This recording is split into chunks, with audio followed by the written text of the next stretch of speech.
हमारा समाज पितृसत्तात्मक है। यहाँ लोग पितृसत्तात्मक मानसिकता से ग्रसित हैं। लोग अनपढ़ हों या पढ़े लिखे, उच्च शिक्षित और उच्च पदों पर आसीन हों, इससे कोई फर्क नहीं पड़ता।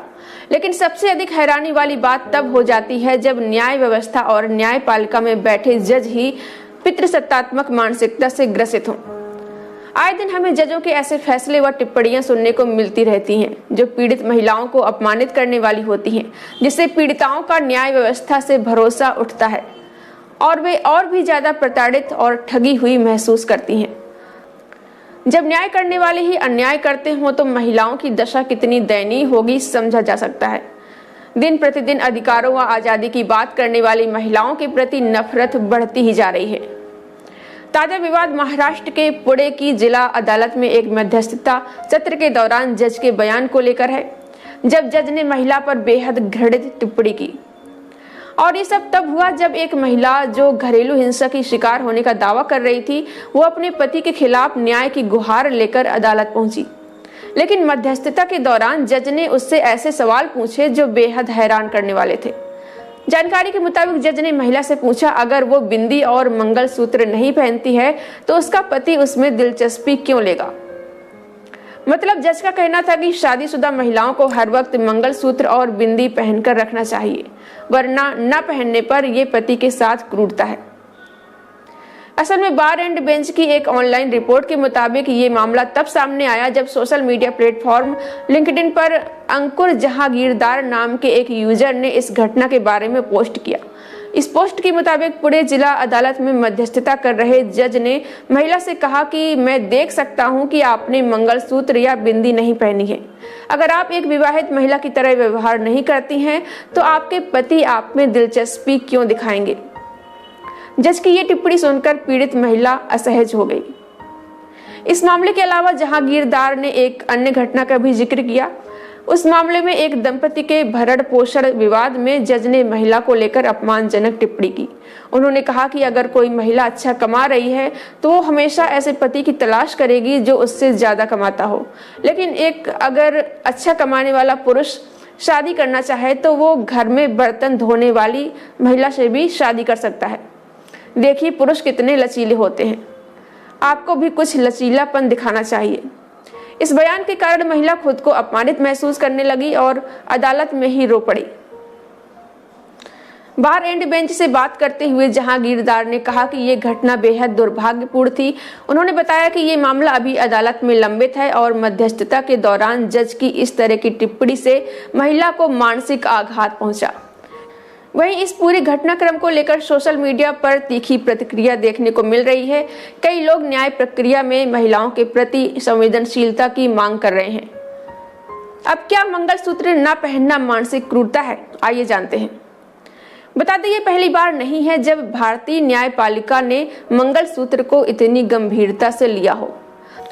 जुलाई 2022 में मद्रास हाई कोर्ट ने एक केस में कहा कि मंगलसूत्र उतारना मानसिक क्रूरता का उच्चतम स्तर हो सकता है। इस मामले में पति ने तलाक की याचिका दायर की थी और कोर्ट ने फैसला सुनाया कि पत्नी द्वारा मंगलसूत्र उतारना ये दिखाता है कि वो इस शादी को स्वीकार नहीं कर रही है। हालांकि पत्नी ने तर्क दिया कि हिंदू विवाह अधिनियम की धारा 7 के तहत मंगलसूत्र पहनना अनिवार्य नहीं है। अब आइए जानते हैं, क्या शादीशुदा महिलाओं की पहचान केवल महिलाओं की जिम्मेदारी है? इतिहासकार उषा बालकृष्णन के मुताबिक प्राचीन भारतीय ग्रंथों में कहीं भी मंगलसूत्र या शादीशुदा होने के किसी विशेष आभूषण का उल्लेख नहीं मिलता है।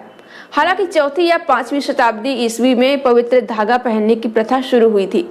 समय के साथ इस धागे को मंगलसूत्र के रूप में बदला गया ताकि महिलाओं की शादीशुदा पहचान को सार्वजनिक रूप से प्रदर्शित किया जा सके। लेकिन सवाल उठता है कि क्या ये जरूरी है कि शादीशुदा पहचान को बनाए रखने की जिम्मेदारी सिर्फ महिलाओं की हो? पुरुष क्यों नहीं शादीशुदा होने का कोई चिन्ह पहनते हैं? महिलाओं पर पति की गुलामी की निशानी सुहाग चिन्ह पहनने की इस पितृसत्तात्मक मानसिकता को अनिवार्य रूप से थोपा जाता है। जो महिला ये पहनने से इनकार करती है उसे बुरी महिला करार दिया जाता है, भले ही वो पति से कितना ही प्यार क्यों न करती हो। आज भी समाज में कोई पुरुष शादी के प्रतीक के रूप में कोई आभूषण नहीं पहनते, लेकिन महिलाओं के लिए ये एक जरूरी पहचान बना दिया गया है। क्या महिलाओं के मंगलसूत्र पहनने या न पहनने से उसके रिश्ते की गहराई तय होती है? क्या एक गहना ही शादी की नींव है या फिर आपसी सम्मान और प्रेम ज्यादा महत्वपूर्ण है? पढ़ाई और तैयारी करके ये पुरुष जज तो बन जाते हैं, लेकिन इनकी मानसिकता और अनपढ़ों में कोई खास फर्क नहीं होता। शायद जज साहब 17वीं शताब्दी के हैं। जिस तरह से पशुओं को चिन्हित किया जाता है कि इनका स्वामी कोई है, वैसे ही विवाह के बाद धारण किए जाने वाला कोई भी चिन्ह वास्तव में वही है। हालांकि पशुओं को भी गुलाम बनाना अनैतिक है। अधिकतर महिलाओं को सजना संवरना अच्छा लगता है। अपनी इच्छा से वो कुछ भी पहन सकती हैं और इसका अविवाहित रहने, विवाहित होने या अकेले होने या विधवा होने से कोई संबंध नहीं होना चाहिए। जैसे पुरुष हर दशा में एक से दिखते हैं। जरूरत है न्यायपालिका पर आसीन व्यक्तियों के लिए खास ट्रेनिंग की, क्योंकि स्वामित्व के चिन्हों से इनकार करने वाली महिलाओं की संख्या बढ़ रही है। वहीं जज ने यह भी टिप्पणी की थी कि महिला अपने से कम कमाने वाले पुरुष से शादी नहीं करती है। तो इस पर जज को पता होना चाहिए, भारत में अधिकतर शादियां अरेंज मैरिज होती हैं, जिनमें लड़की नहीं बल्कि उसके पिता और भाई लोग दूल्हा ढूंढते हैं। वही तय करते हैं कि लड़के की शादी किस लड़के से हो। वही नहीं चाहते कि दामाद कम कमाई वाला हो या बेरोजगार हो। कोई लड़की अगर कम कमाने वाले से लव मैरिज करना चाहे तो उसके पिता और भाई ही तैयार नहीं होते कि ऐसे लड़के से उसकी शादी हो। वहीं अगर कोई लड़की अपने से ज्यादा कमाने वाले लड़के से शादी करती भी है तो इसमें गलत क्या है? और क्यों ना कम कमाने वाले पुरुष से समझौता करे। कौन सा वो पुरुष ससुराल विदा होगा? कौन सा वो घर के काम और बच्चे पैदा करके संभाल लेगा अकेले? पुरुष बेरोजगार हो या कम कमाता हो या ज्यादा, ससुराल विदा तो होगा नहीं और घर के काम भी नहीं करेगा। ससुराल विदा और घर के काम तो महिला से ही करवाए जाते हैं। फिर महिला चाहे नौकरी करती हो, ज्यादा कमाती हो या कम कमाती हो, पति से कम कमाती हो या ज्यादा कमाती हो, तो फिर महिलाएं समझौता क्यों करें? वहीं जज साहब ने यह भी कमेंट किया कि पुरुष तो काम वाली या अनपढ़ लड़की से भी शादी कर लेते हैं। तो जज साहब को क्या इतना भी नहीं पता कि आखिर पुरुष करते ही क्यों हैं ऐसी लड़की से शादी? पुरुष खुद जानबूझकर अनपढ़ या बेरोजगार लड़की से शादी करना चाहते हैं, क्योंकि उन्हें तो पत्नी के रूप में एक वफादार सेविका चाहिए। अब पत्नी अगर ज्यादा पढ़ी लिखी होगी, ज्यादा कमाती होगी, तो उसको दबा कर रखने में ज्यादा मेहनत करनी पड़ेगी। लेकिन अगर वो अनपढ़ बेरोजगार हुई तो आसानी से उसे गुलाम बनाकर रखा जा सकता है। ये बात पुरुष अच्छे तरीके से जानते हैं, इसलिए वे ऐसी लड़की से जानबूझकर शादी करते हैं, कोई एहसान नहीं करते। वहीं पितृसत्तात्मक लोगों द्वारा सवाल किया जाता है कि बराबरी चाहने वाली लड़कियों को बेरोजगार लड़का क्यों नहीं चाहिए, और कुछ लड़के कहते हैं कि हम घर का काम करने के लिए भी तैयार हैं। इस पर सोशल मीडिया पर फेमिनिज्म पर लिखने वाली रूपम गंगवार ने एक पोस्ट के माध्यम से सटीक जवाब दिया है। लड़कियों को गुलाम नहीं चाहिए। अगर गुलाम लड़का बनाना है तो वो फिर बराबरी कैसे हुई? वो बराबरी ही नहीं है। और जो ये घर का काम वाला जोश है वो 4 दिन में ही ठंडा पड़ जाना है, क्योंकि लड़के ना तो अभी इतने ट्रेंड है, ना खुद को मानसिक रूप से तैयार कर पाए हैं घरेलू काम की पूरी जिम्मेदारी लेने के लिए।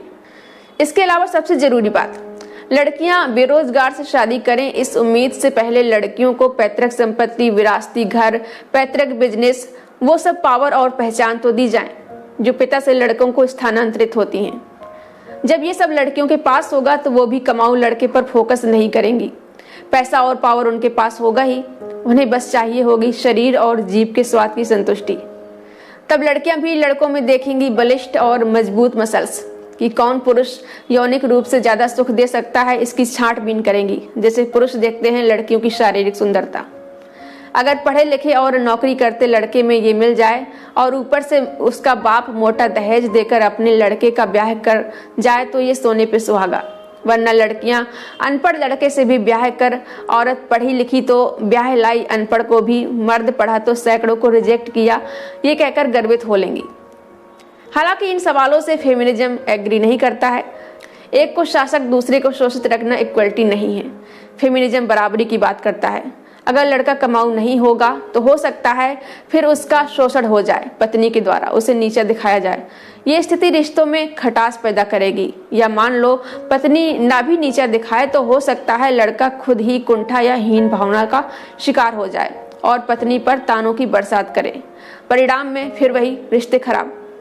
तो मान लो ये भी ना हो, दोनों में अंडरस्टैंडिंग बहुत अच्छी हो, पर समाज और पड़ोस उस लड़के में कुंठा भर देगा उस जोड़े को चैन से नहीं जीने देगा। इसलिए बराबरी चाहने वाली लड़कियां ये बिल्कुल नहीं चाहती कि लड़कों से सिर्फ घरेलू अनपेड काम कराए जाएं। आपका इस पर क्या कहना है और आपके क्या विचार हैं, हमें कमेंट करके ज़रूर बताएं। और अगर आपको ये वीडियो पसंद आया हो तो लाइक करें, शेयर करें और चैनल को सब्सक्राइब ना किया हो तो सब्सक्राइब जरूर करें।